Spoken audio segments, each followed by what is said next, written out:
Hello, everyone. Welcome. Let's just wait a few seconds until everyone connects.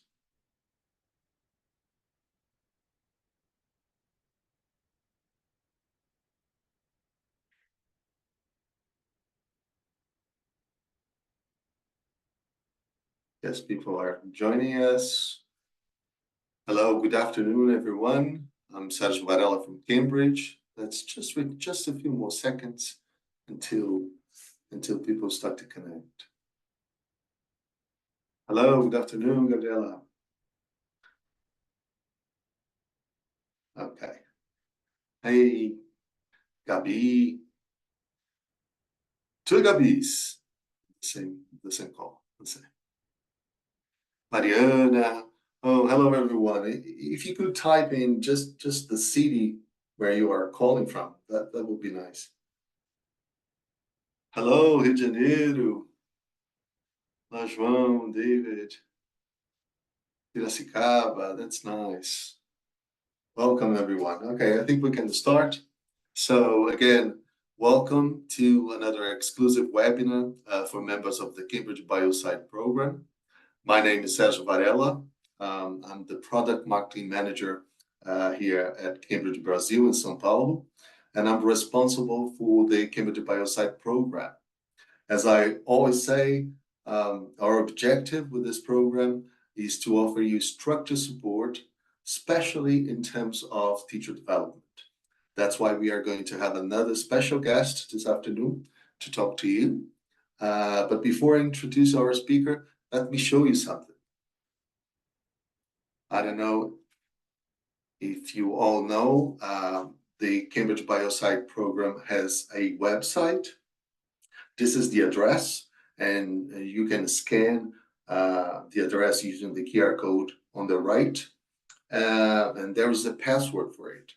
So the password, we send the password in our newsletters. So in case you haven't received the August newsletter, please send us a message to the email cbys.br@cambridge.org, and we'll send you the newsletter. Okay? We just don't give out the password in our webinars and events. Okay, so this is the homepage. You have the same options. You have some options at the bottom, I'm sorry. And then up there at the contents, in the contents menu, you have the same options. You can check all the newsletters, the exclusive webinars, the past ones, they are all recorded. We have technology and expert tips, video playlists, a lot of other content that you can check, enjoy, and use to improve your teaching practice. Okay, all free of charge. And when you are on the home page, if you scroll down until the end, you see information about how to get your personalized and free of charge, completely free of charge, virtual bookshop at Disal Digital. So using Disal Digital, you can sell the Cambridge solutions you use with your students, and you can earn a percentage of the total sales at the end of the month. So it's a nice way for you to have some extra income at the end of the month. Okay. And finally, today we have the pleasure to have Rodrigo Sigoli with us with the webinar Using Frameworks for Growth and Development in English Language Teaching. So Rodrigo Sigoli has been in English language teaching since 2006 as an English teacher, teacher educator, conference speaker, director of studies, and Cambridge English tutor. In addition to 17 years working with well-renowned institutions in the state of São Paulo, both as a teacher and coordinator, Rodrigo has worked as a Cambridge English speaking examiner. He's also a TOEFL and TOEIC certified exam administrator. Besides his degree in languages, he has been awarded multiple certifications by Cambridge English, C2 Proficiency, Bullets, CELTA, Train the Trainer, and most recently, Rodrigo has completed the Cert PT by Trinity College, London. In 2016, he founded his ELT project, Out of the Box Soluções Linguísticas, and has been working as a freelance teacher trainer since then. He runs the business as head of the academic department, working with teacher development, language and methodology development for English teachers, as well as exam preparation courses and workshops.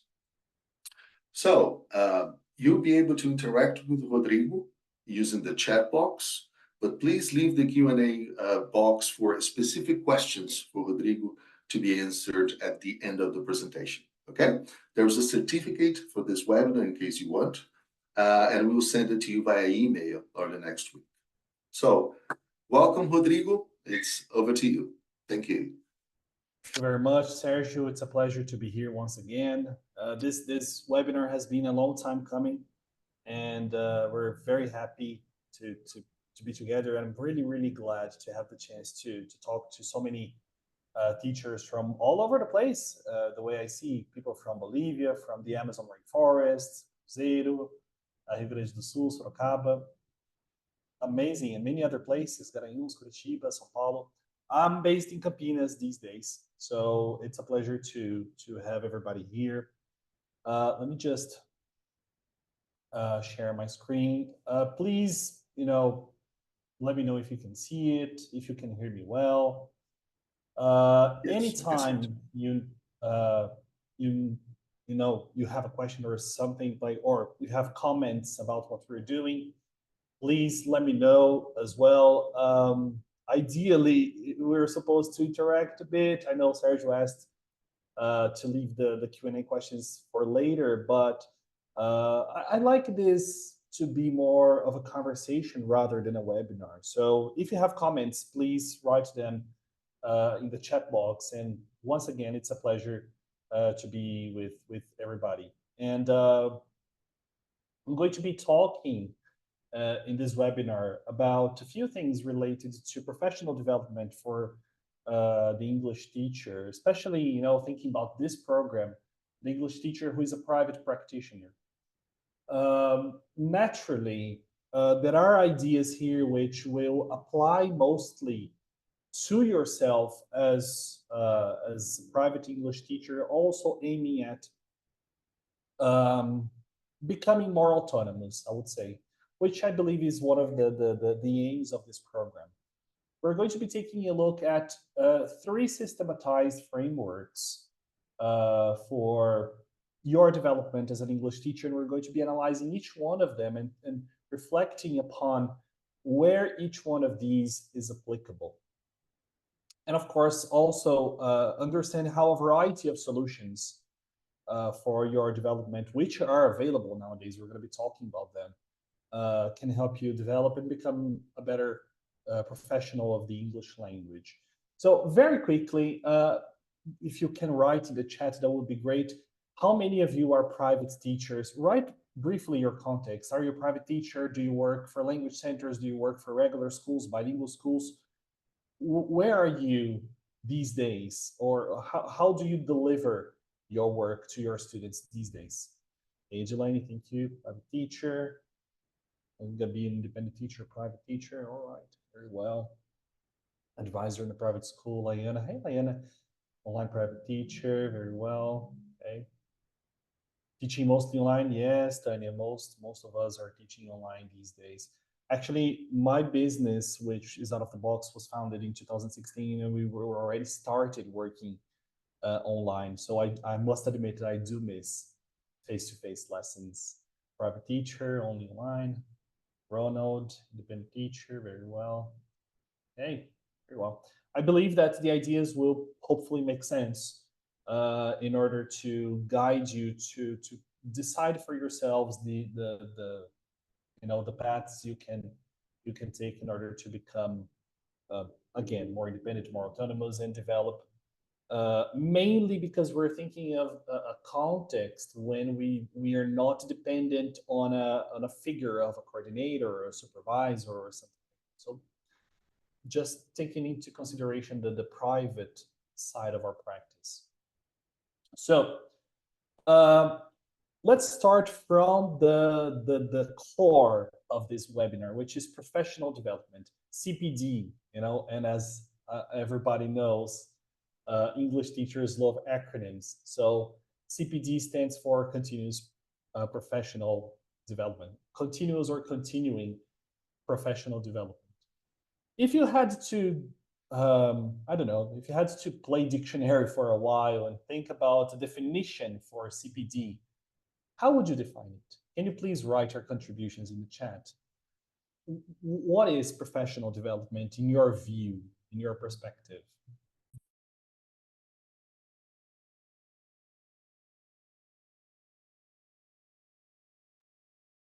Let me read your contributions.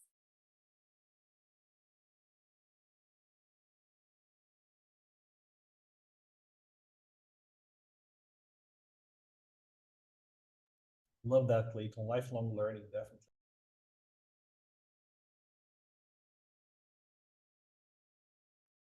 I know, right, Giselle? Humbling, yeah, definitely.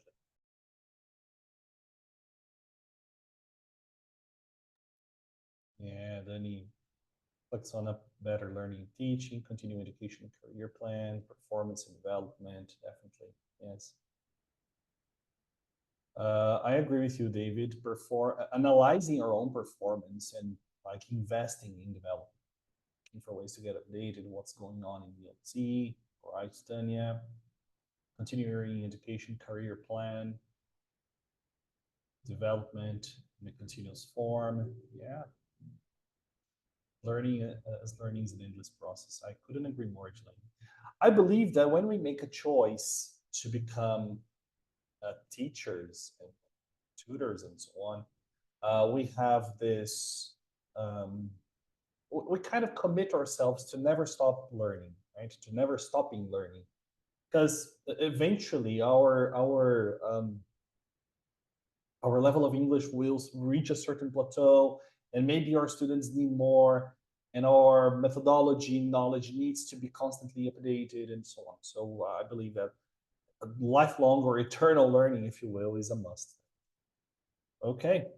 I've got a definition here by the Glossary of Educational Reform from 2013. Have a look. Let me know how far you agree with it, or if you agree with it at all. I mean,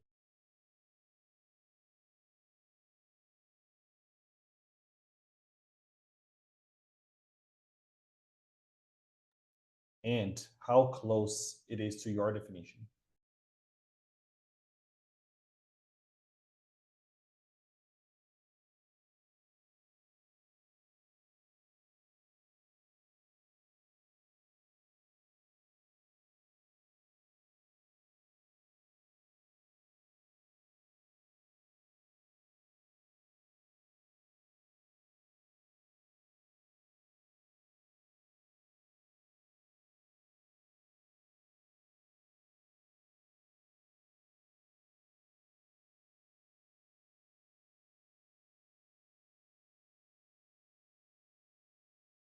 Does everybody agree with this definition?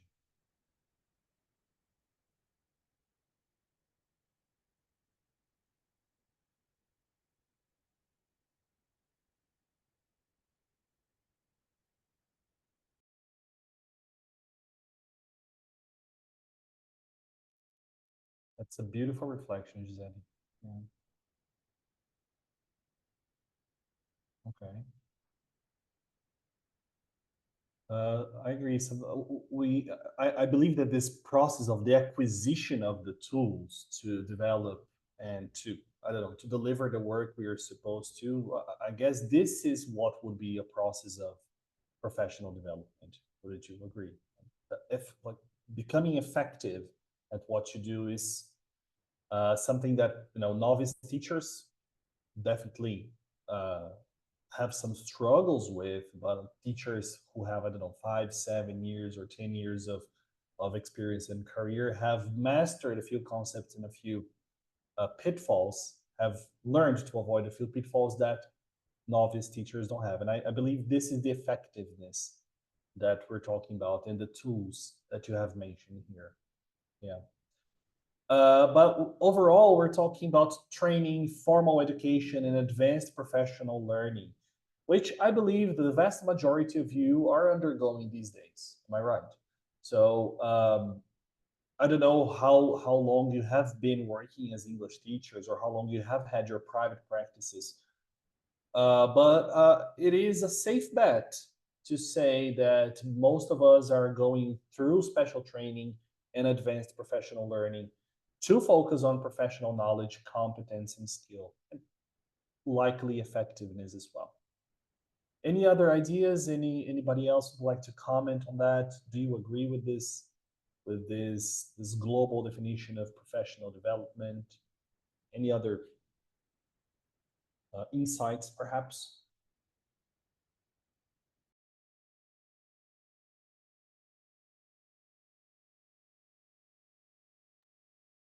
Okay. I've got some questions coming up ahead, so make sure to warm your fingers to type a little to contribute as it is. The first point of this journey of professional development we're going to be looking at is language development.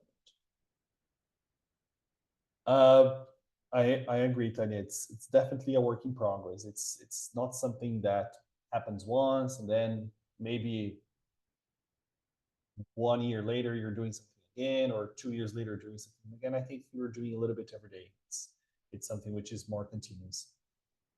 Um, Private teachers, we need to continually learn more skills than just English teaching. You're totally right, Gabi. And I would definitely add something which private teachers have been investing in heavily these days, which is marketing. And we also need to be able to run the administrative side of the business, the financial side of the business. Not necessarily run, but we need to have some small notions of that, because in the perfect world, we have people to assist us with those obligations which go beyond teaching or go beyond the language, right? So normally you have an accountant, sometimes you have a lawyer who can help you with situations related to contracts and so on and so forth. You have a financial administrator, you have a business administrator to guide you with that. Maybe you have a secretary. But we know that the vast majority of times we learn how to do these things little by little, and then we end up taking on those roles as well, right? And I believe this is a huge struggle. That's going just not just teaching, right? It is, Tony. It is the very famous eu presa, eu presário, eu empreendedor type of thing. It is a struggle, and nowadays I'm very lucky to have a team to count on. But for a very long time at the beginning, I was alone and doing all these things. Nowadays I still do a few things alone. Mauricio mentioned that teachers should engage in ongoing professional development, stay updated on best practices, understanding new research in language acquisition, which I agree is fundamental. And they can effectively support and enhance the students' language development. I completely agree with you, Mauricio. And nowadays, another trend which we have been facing in our educational field in Brazil, nationally speaking, is bilingual education, which is something that not everybody's very sure of, not everybody's very quite familiarized with. So I believe we're learning step by step and developing professionals to take on those challenges, right?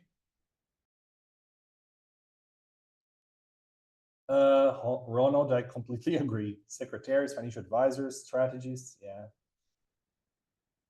I believe that it all boils down to love and to doing what you have chosen with love. I agree. Otherwise, it would be quite difficult, right? Because it is a lot indeed. Let's talk about language, shall we? Why is it important to develop language as an English teacher, would you say? And also talk to me about what happens if we don't. What are the shortcomings of not developing language? take some time, type in the chat, please.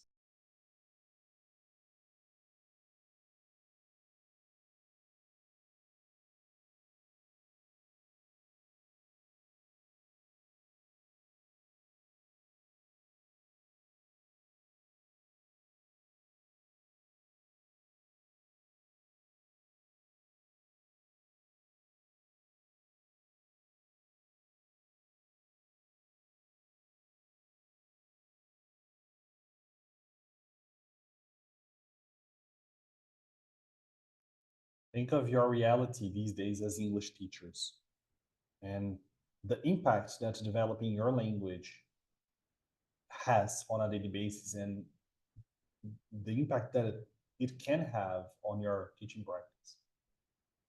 And what would happen if you didn't?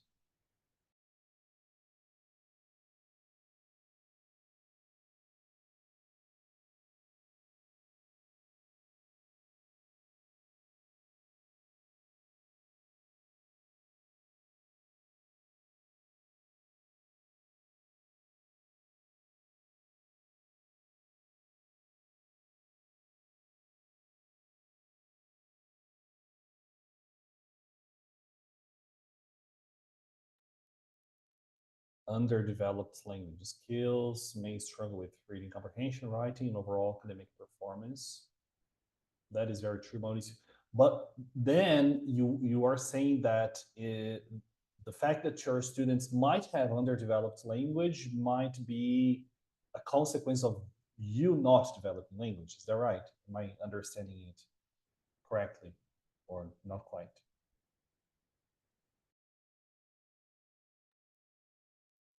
And language skills are crucial for success, many career paths. Limited language provision can affect employability and career advancement. Totally. It used to be used to teach, new ways to teach. Student profile has changed a lot over the years. I couldn't agree more, Jelani. I don't feel equipped myself to teach teenagers as I used to feel, I don't know, 6 years ago. No, 6, 7 years ago, I believe was the actual last time I was in a room with teenagers. I'm not sure I would be able to cope with the new demands without being trained again. Totally, Gabi. Knowledge of English is what we sell. We need to be up to date for our students as well as for ourselves. I believe we can kind of compare it with the same way the doctors need to attend congresses every single year and update their medical knowledge and current trends and a variety of other things. I believe the same thing happens with us when we're talking about language. We are better than on the previous day. We deal with a huge variety of students, different ages and fields. All right. Learn new things every single day. Different students of a more diverse background. I agree with that, Gisele. Also allows the possibility of creating products. Yeah. You gain a great distance from what you're teaching or doing as it yeah. You become less aware, becomes more automatic. I agree. Very good point. It's essential nowadays as private teachers tend to become isolated, be only exposed to the teaching environment. Language evolves through time, new idiomatic expressions, things. I agree. So Thornbury has a very interesting definition for that, which out of which I highlighted a few ideas I would like to share with you.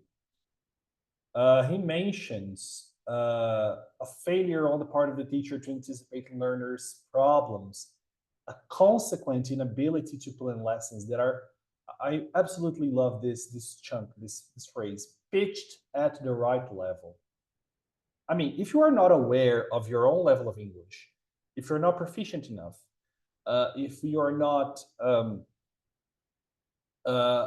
language aware, that is, in terms of what needs to be taught at this level and how to cover this and how to approach that and so on, you are going to have an inability to deal with your learner's language needs. Like he mentions here, an ability to deal satisfactorily with errors or to fill the learner's queries. And many of you mentioned a general failure to earn confidence of the students, of the learners. due to a basic, due to lack of basic terminology. You don't know basic terminology, so that's not exactly the case for us. And what I believe Thornbury is mentioning something quite extreme. But if we put ourselves in these shoes, we're going to try to understand that we might suffer from these problems, an ability to present a new language clearly and efficiently. And nowadays, if you're thinking about adults in the job market, and if you're teaching teenagers who are leaving high school, finishing high school, you are going to come across very proficient learners. Like teenagers, 15, 16-year-olds are reaching C2 level sooner and sooner these days. And we need to be ready. We need to be ready for, because they're finishing high school and they're going to college. They're going to be young adults who are likely going to use English in professional contexts, but maybe sometimes they would like to continue studying and further develop. And can you think of how frustrating it can be for us to not be able to deal with these needs? So I believe that this definition, this reflection by Scott Thornbury, really takes us out of like out of the comfort zone, so to speak. So some ways for us to achieve become better users of the language, language aware or language developed, if you will. Proficiency exams, are a fundamental way for us to start becoming better users of the language, and maybe not necessarily because of the exam or the certificate or the end result of that, but the process itself. The process of preparing for an exam as an English teacher, in my opinion, is extremely enriching, because you're going to likely be prepared by a very capable tutor. You're going to be challenged. You're going to be reflecting on your own learning. You're going to be reflecting on how your teacher is delivering his or her lesson. So, in a way, it becomes a sort of self-reflection tool. And of course, if you aim to achieve the certificate, if you go to the end of the road and achieve the certificate, even better. But in my view, the journey itself is already rich, already very rich. We can think of specialization courses and post-degree courses, post-graduation courses. Or even, if you haven't graduated in something related to the language, why not? Like going for letras, going for linguistics, or going for childhood education, things like that. And then working on a sort of specialization for that. Naturally, thinking about interacting with people who speak the language, whether they are native speakers or non-native speakers. And nowadays, because of the variety of tools we have to connect with other people throughout the internet, this is much, much more available to us than it used to be. I particularly like talking to teachers on LinkedIn. Nowadays, the engagement there is much richer than on Instagram, I would say. And then you find more like-minded people, I would say. So, you interact with people, or you participate in groups, or either on Facebook or on LinkedIn or whatever it is, Telegram, WhatsApp. So have the chance to talk with other people, maybe your own colleagues, if you're still working in schools and institutions, interacting with these people, practicing our English on a daily basis. I believe one of the things that our students complain about the most is that they have nobody to speak English with. So I guess that whenever we have the chance, we have to seize the opportunity and, let's practice, let's develop. Of course, in times of relaxation and fun, why not expose yourself to a film or a TV series, or a good music album that you like, read a novel, read articles, magazines, whatever it is that makes you happy. But do expose yourself to the language. And if after the moment of fun, take some time to explore the language you have just been exposed to. Now, I'm gonna watch this movie again. I'm gonna pay attention to the interesting language that might have slipped and I didn't take a look. I'm gonna come up with a lexical book. I'm going to save these notes for myself. I'm gonna try to implement this new language on a daily basis. Practicing the four skills as it is, whether you're taking a course or you're participating in a study group or something like that. And again, because of the advent of technology and the internet, we have a variety of free courses on with focus on specific linguistic areas.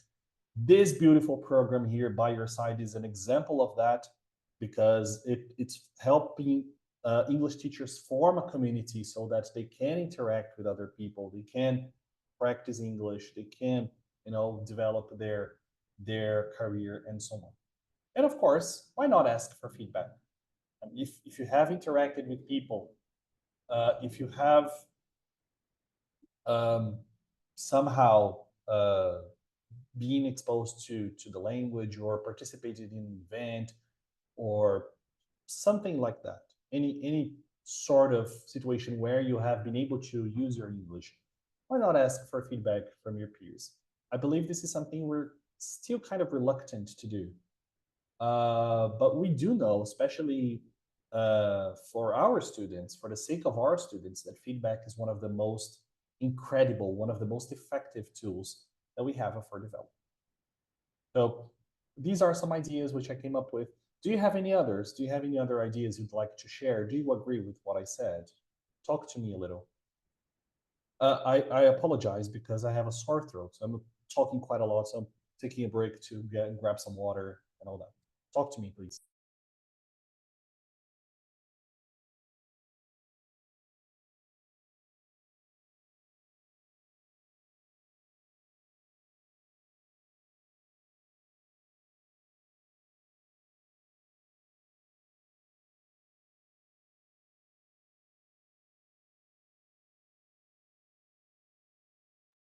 Anything else? Any other measures to develop your language would you add here?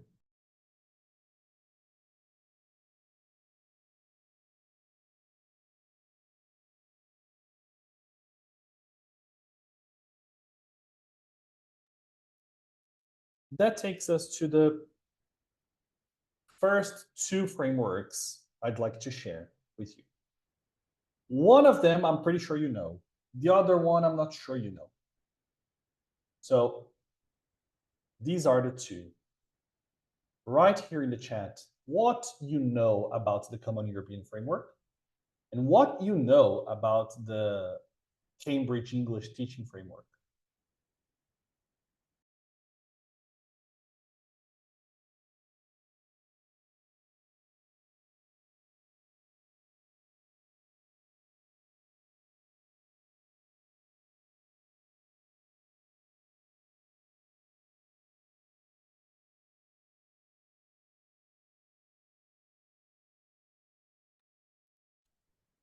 Diana, how proficient you are. Okay. Measures proficiency then. Just for English?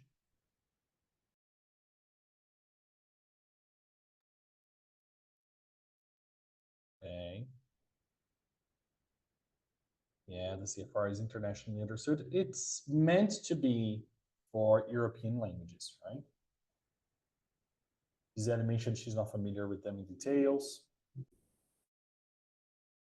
Can be applied to all languages. Yes, Paula.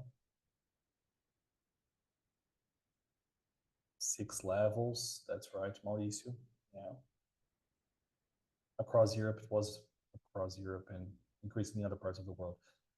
The focus of the other one is on professional development. Yeah, the focus of the other one, I'm going to show you in a minute, is about your proficiency as a teacher, which, yeah, would have a connection with the TKT and the CELT. I'm going to mention that in a moment. I'm going to... Any other contributions everybody would like to share here? Okay, so I'm going to share the first link here in the chat. which is the Cambridge English Teaching Framework. I'm going to be sharing this window with you while you open it.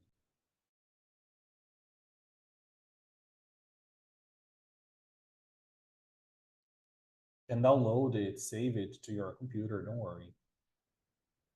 This is available from the Cambridge English website as well. So the Cambridge English Teaching Framework divides your knowledge as a teacher, and it's not just knowledge about language or methodology, it's about a variety of things. So they have five elements, five criteria here: learning and the learner, teaching, learning, and assessment, language ability, language knowledge and awareness, professional development, and value. And then they establish 4 levels. And Laiana mentioned, the TKT, the CELTA, the Delta, they are here. They are not in this document, but the TKT, the CELTA, and the Delta, they use these ideas to indicate where the teacher is. So foundation, developing, proficient, and expert are the 4 levels of proficiency according to this framework that an English teacher should have. And it talks about language ability, and language ability, we're going to take a look at the other framework in a moment, is not just speaking the language proficiently, it's also being able to provide accurate examples of language points taught at certain levels. A foundation teacher, a teacher who has just started, uses basic classroom language, which is mostly accurate. So as we progress from level to level, our mastery, the levels of our mastery become higher and higher. So this is point number 1. You don't need to tell me, right? Take a look at this document. I'm going to give you like 2 minutes. Take a look at this document. Analyze where you are, where you think you are at least, and what you intend to do to go to the next level. I'm going to give you some time to analyze the document, to take a look and ask me, just make comments, whatever it is.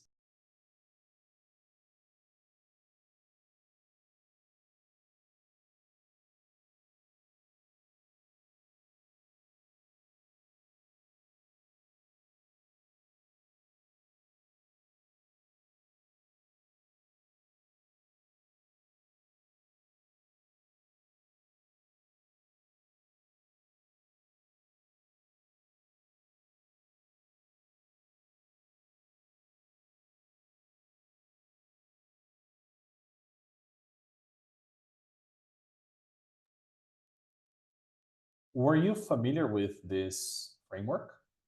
Did everybody know this?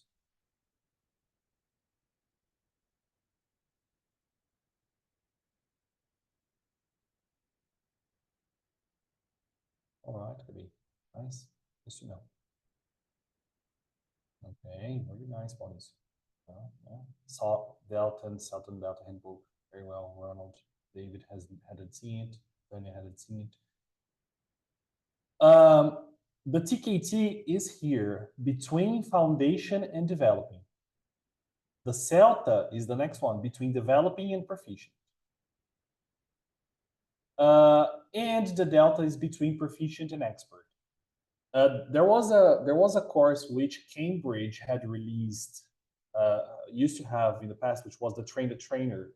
It was an educational program for teacher educators, teacher trainers, which put teacher's ability at expert.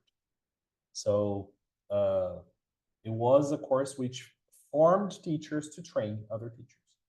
Well, I do believe that's why it placed the participants, whoever set it, whoever took it, at the expert level. Yeah. Clear structure, targeted goals. Thank you very much for these keywords, Mauricio. Clear structure and targeted goals. You know where you are, and you know where you want to go next. So what can we do for that? What can we do to achieve that? Food for thought. I've given you some solutions for language. I'm going to be giving you some solutions for methodology as well. And the next one I would like to share with you is the Common European Framework, which we all know and love and use. And I'm also going to share it with you here in the chat. I love the global scale, the can-do statements and all that. Take a look. Same thing, once again. Where are you? Where do you want to go?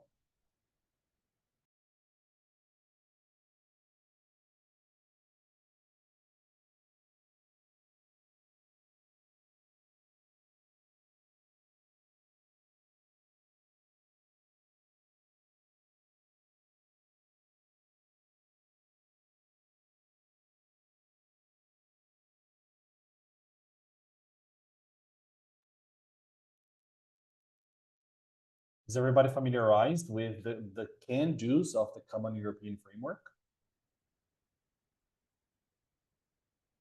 Are you able to quote? No, just kidding. Are you able to remember some of the details? Me too, all right. Okay. What I remember from the C2, for example, is complex situations, finer shades of meaning, very fluently and precisely, spontaneously. Virtually, like C2, virtually everything heard or read, summarize information from spoken written sources, etc. So the same thing. Where are you and where do you want to go next? So for this one, I've already given you some suggestions.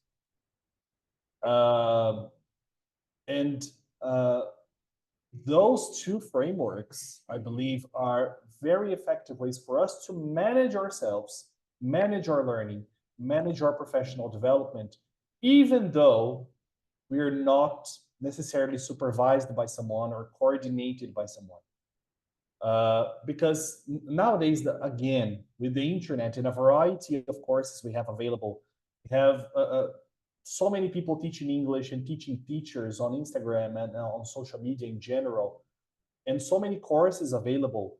How do you know which one to choose and which one is going to be effective for your objectives in terms of career? Okay, beautiful. C1, C2 certification is definitely professional development. Undeniable. That's undeniable. But is that really what you need? Is that what you want? Do you need a C2 level certification? If you do, beautiful. But how can I make these decisions? How can I actually think for myself and make an informed decision about which path I'm going to go down? So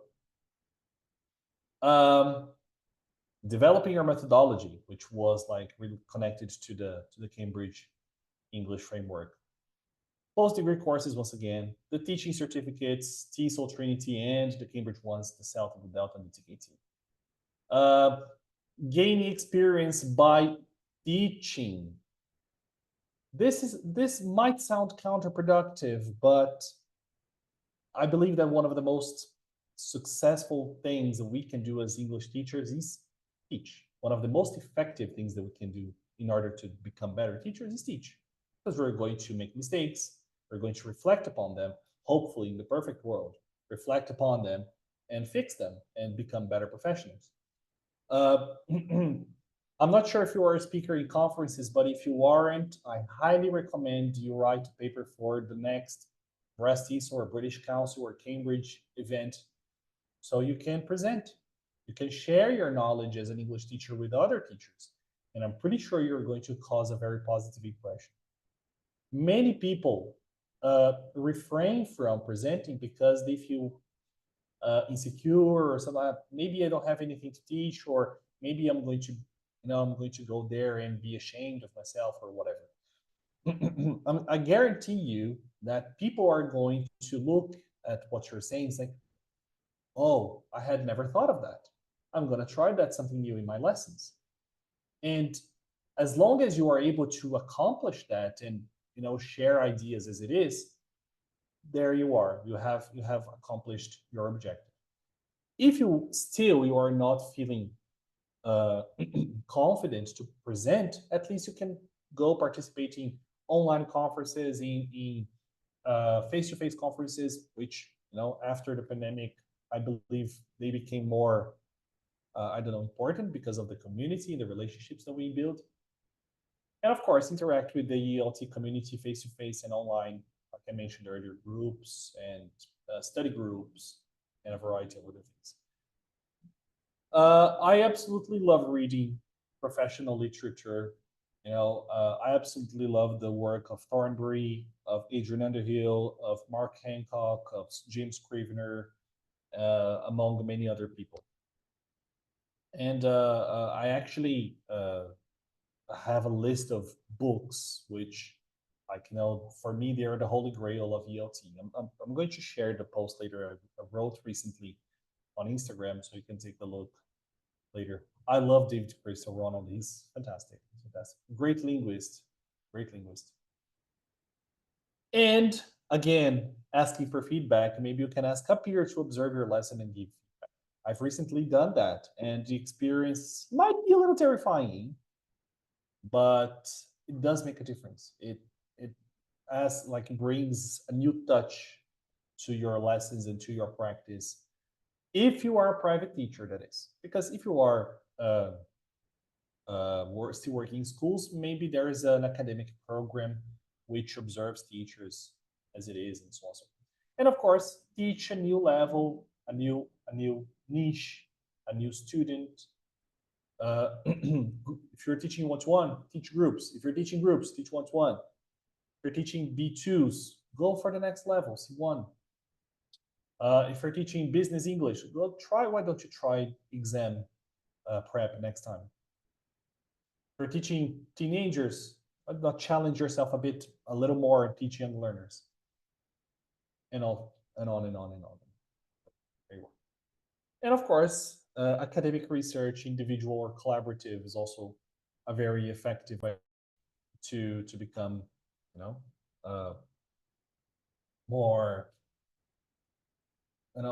to have more awareness of what's like trends and what's going on in ELT in terms of language, that is.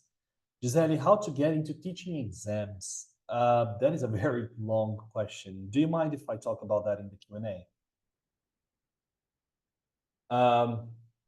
Last one, the last framework for us to analyze is the KASA framework. Does everybody know this one? Have you ever heard of this one?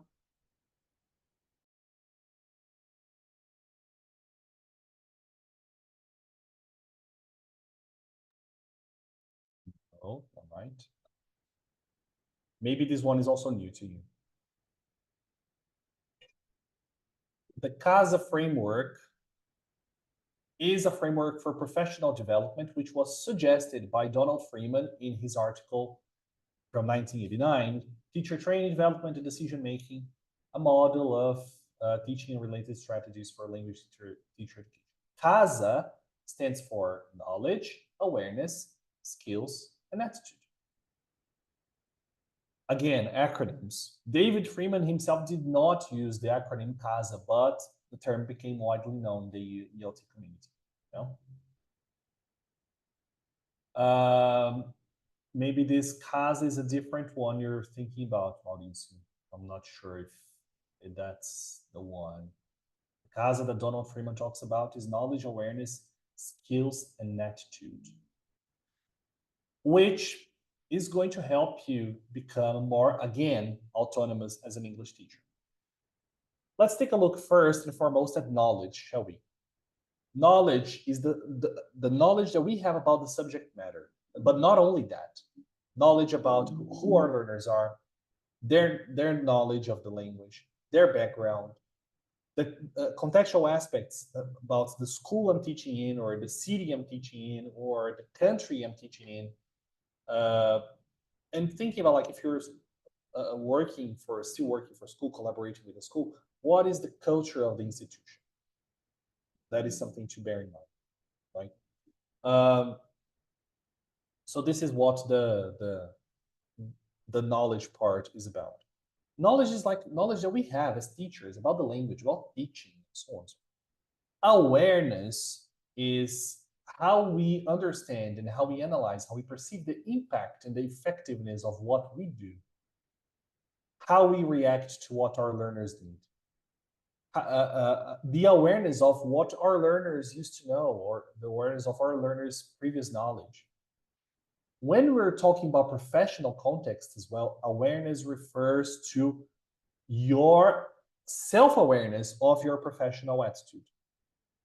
I'm not sure if you know Vinicius Nobri.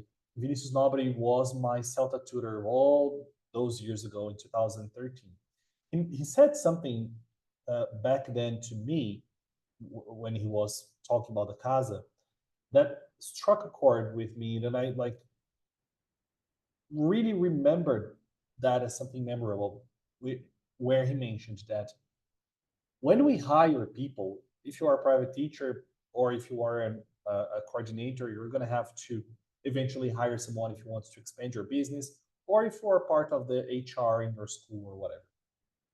When we hire people, we hire these people based on their knowledge and their skills, who they are as teachers, what they know, what they have accomplished.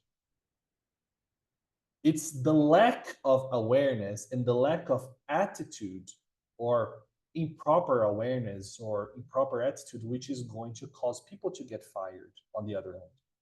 And that got me thinking, that is so true. And it's not just the knowledge and the skills that we need to develop, but we need to develop our self-awareness about professional attitude, about those things that all of you mentioned up there in the chat, Ronald and somebody else, about the amount of things that we have to do as private teachers, which go beyond language and teaching. So awareness and attitude also connect to that. The skills refer to what the teacher is able to do in class, to carry out in class, managing the classroom, delivering clear instructions, maintaining the appropriate TTT, implementing tasks and activities, and so on and so forth. The skills part of the KASA framework are the know-how, and this know-how is like, think about a restaurant owner, right? The know-how of the restaurant business is knowing how to cook. In order to open a restaurant, maybe you need to know how to cook, but you need to know other things like financial stuff, administrative stuff, training, and etc. But the know-how of the restaurant business is cooking. That's why you need a chef. That's why you need cooks. That's why you need people who can actually prepare food, which is the know-how. The know-how of the English teacher is teaching, is the language side, is the classroom side, and so on. That's the skills. And attitude, again, refers to perceptions, refers to feelings, refers to actions which we carry out, or things that we neglect in the negative side as well. It's the way that we think about our own profession. And also the attitude of, okay, I know my responsibility. I need to develop. Why am I not doing that? Or what is holding me back? That type of thing. No? So we're not going to have time to do the Jamboard actually, but for teachers, leaders, coordinator, and teacher educators, the KASA framework is useful because, and private teachers, that's the top one because that's the context we are here. The KASA framework can provide a starting point for reflection on your needs for development, on your CPD needs. It also may help teachers identify and systematize their own strengths and areas for development. There is a kind of matrix where we have I'm good at, I need to develop, and my action plans. It's a kind of document with the four items of the KASA: knowledge, awareness, skills, and attitude, and those 3 columns for you to fill out. If Sergio allows me, I might share the file later So you can download and start working on your own KASA. So you can start reflecting what you need to improve. On what you need to improve. This framework is also going to help you inform decision as to what area you're going to choose, you're going to favor in your initiatives, in your CPD initiatives. It can be revisited from time to time in order to assess whether these development initiatives have been useful and whether your objectives as a teacher have been achieved. And the most important thing of all, for private English teachers who have a lack of a superior figure, it is a powerful tool because it can be self-sufficient. Talk to me very quickly. How many of these initiatives we discussed have you taken in recent years? Exam prep, courses, presenting in conferences, reading literature. Talk to me a little bit. Let's finally finish the interaction here based on everything that we have discussed.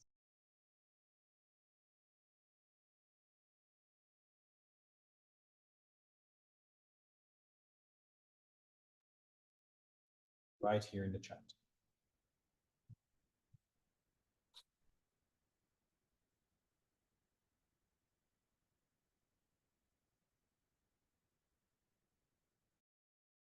All right, Daniel. Mentoring. Delta Module 1, Ronald. Brave, man. Such a complex exam, isn't it?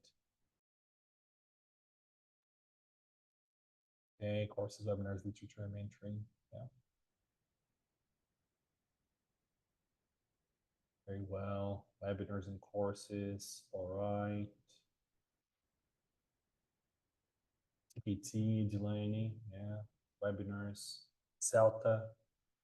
Don't be frustrated, Gisele. Maybe there might be some time you're using to reflect upon the practice, to reflect upon the new knowledge.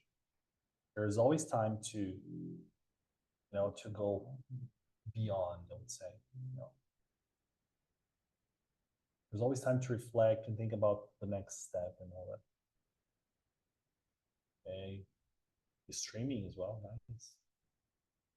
Courses and webinars and interactive.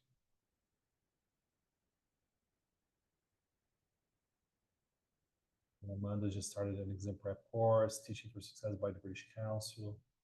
Gabi, don't have any certificate though. Might be something interesting. Might be an interesting first step to start developing. Amanda, great job starting the prep course. Clayton, fantastic post-degree, post-graduation.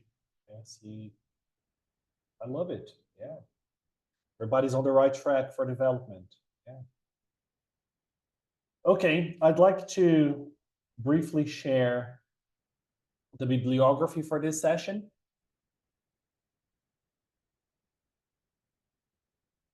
Look, take a picture. Okay.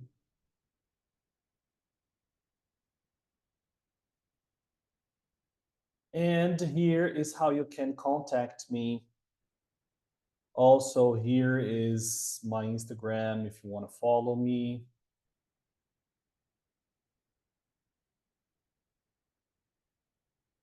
Right, here you are, and out of the box as well.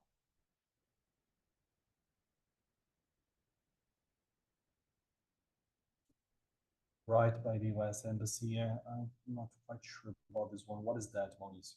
Oops. Very well. Thank you very much, everybody. Thank you so much. It was a pleasure to be with you here today. I thoroughly enjoyed the experience. I hope the webinar was able to provide some food for thought. So you can start developing and investing in your own development more and more and more and more.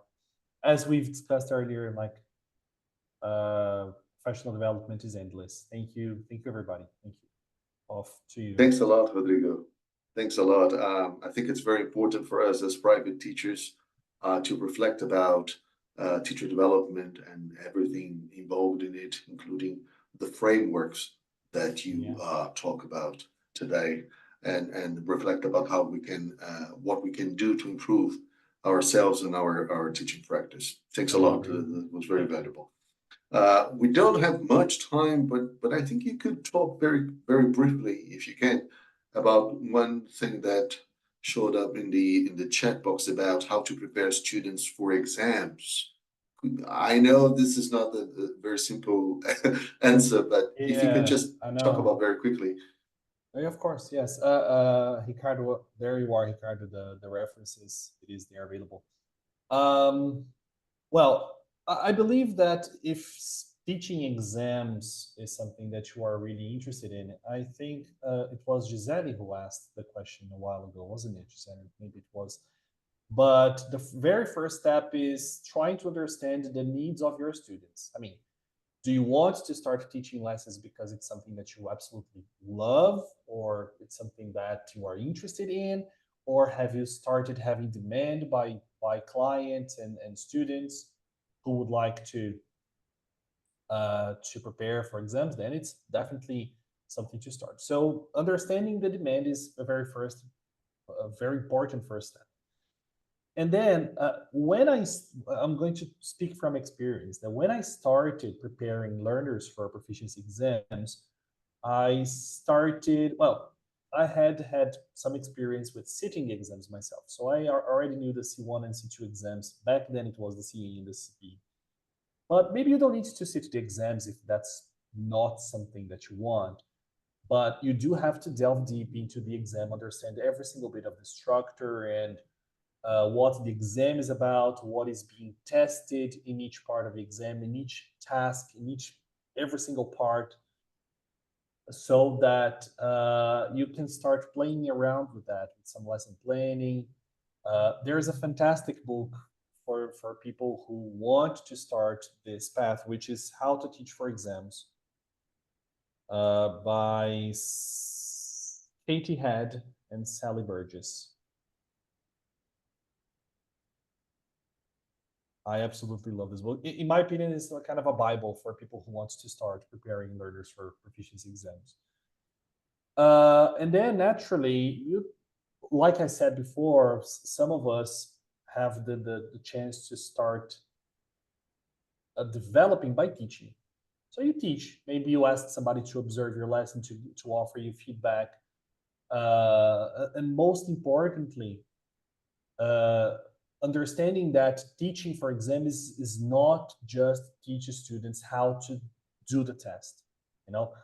Your student can be the best test taker in the world, but if they don't have language enough, you're not going anywhere.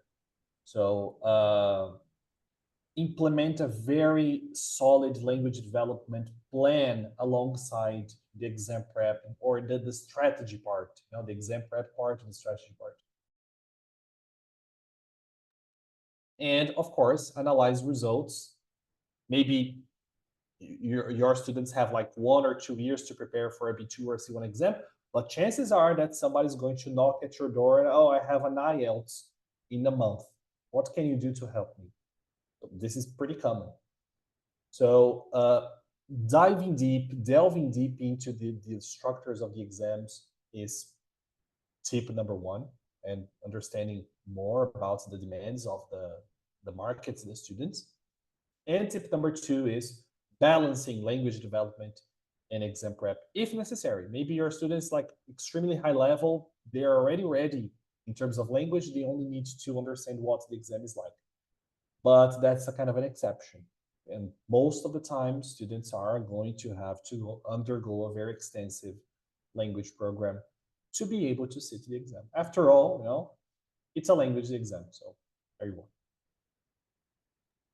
That's wonderful. Thank you very much, Rodrigo. Thank you. Well, thank you very much. We don't have much time. It's a pleasure to have you with us. Thank you very, very much. Well, we don't have more time. Thank you very much, Rodrigo. Thanks a lot, guys. Thank you, everybody. I hope to see you guys in the next webinar, in the next exclusive webinar for members of the Cambridge Bioscience program. Okay. Please keep in touch. Send me a message. Contact us on Instagram. Follow us there. It will be a pleasure to keep the conversation going. Okay. Wonderful weekend. Thank you very much. See you soon. Bye-bye, guys. Thank you. Bye.